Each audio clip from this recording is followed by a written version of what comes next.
Irridu nkomplu naraw li anke n-negozji żgħar ta' pajjiżna jkunu parti mis-suq Ewropew u għalhekk li l-Partit Nazzjonalista qed jipproponi fond ta' 40 miljun euro li jagħmel tajjeb għaż-żieda fl-ispejjeż ta' trasport tal-merkanzija minn u lejn Malta, partikolarment għal materja prima. Hekk qal il-kap tal-Partit Nazzjonalista Bernard Grech matul żjara fl-istabbiliment Il-Qrom fl-Avbur Marrat fid-dawl tal-isfidi li l-poplu qed jiffaċċja minħabba l-pjaga dejjem tikber tal-għoli tal-ħajja. Inkwiet ta' l-imprenditori anke ma tkellimt ma' min immexxi dan l-istabbiliment huwa l-inflazzjoni. Iż-żieda fil-prezzijiet li qed joqgħod ukoll dan is-settur u allura kemm huwa importanti anke dak li qal il-Partit Nazzjonista xhur ilu illi nkomplu naħsbu f'sistemi ġodda ta' kif nistgħu ngħinu u anke nindirizzaw il-problema ta' għoli ta' prezzijiet minħabba d-diffikultà li Malta fost oħrajn hija gżira u allura kull min jiġi f'Malta għandu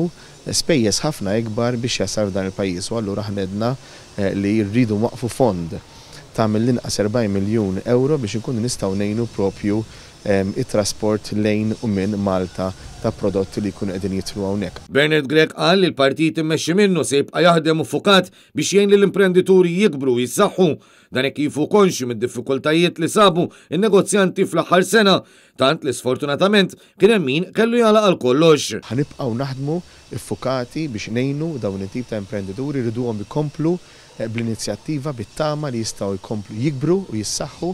għaliex hemm bżonn li anke l-Gvern illum jara li dawn it-tip ta' negozji ma jmorrux lura ma jfallux. Il-kap tal-Partit Nazzjonalista esprima tħassib tiegħu wkoll għal fatt li anke l-grey listing ta' pajjiżna qed jaffettwa direttament lin-negozjanti. Tantu hekk li dawn qed jispiċċaw ma jsibux biżżejjed għajnuna mill-banek lokali li min-naħa tagħhom qed isibu diffikultà minħabba r-riskju.